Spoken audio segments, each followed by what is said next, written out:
আলহামদুলিল্লাহ আমরা এখন এসেছি পৃথিবীর শ্রেষ্ঠ পাহাড়, যাকে জাবালে নূর বলা হয়, যেখানে কুরআন নাজিল হয়েছিল।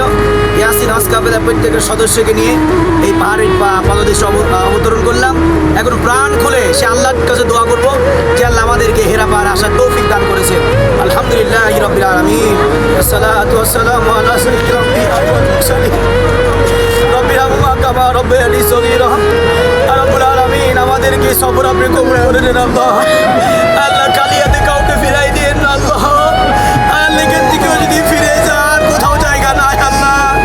আমার মতো নাফরমান বান্দার আর পৃথিবীর কোথাও জায়গা নাই আল্লাহ। আল্লাহ আপনি আমাদের ক্ষমা করে দেন আল্লাহ। আমাদের চোখের পানি আপনি কবুল করে নেন আল্লাহ।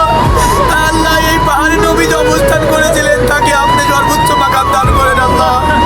আল্লাহ মা খাদিজা আল্লাহ এই পাহাড়ে বারবার উঠতেন না, আমাদের কি কষ্ট না করেছে আল্লাহ। আল্লাহ আমরা একবার উঠে অর্ধেক উঠে নেমে চলে আসছি আল্লাহ, কিন্তু মা খাদিজা আল্লাহ শ্রেষ্ঠ নারী যাকে বলা হয় আল্লাহ, তিনি নবীজির জন্য খাবার নিয়ে গেছেন আল্লাহ, তাকে তুমি সর্বোচ্চ মাকাম দান করেন আল্লাহ। আল্লাহ আপনি আমাদের কবুল করে নেন। ইয়াসিন হজ কাফেলা প্রত্যেকটা হাজিকে আপনি কবুল করে নেন আল্লাহ। আল্লাহ আমি নাহিদ আমার সাথে যত হাজি সাহেব এসে প্রত্যেকের হজকে আপনি কবুল করেন আল্লাহ।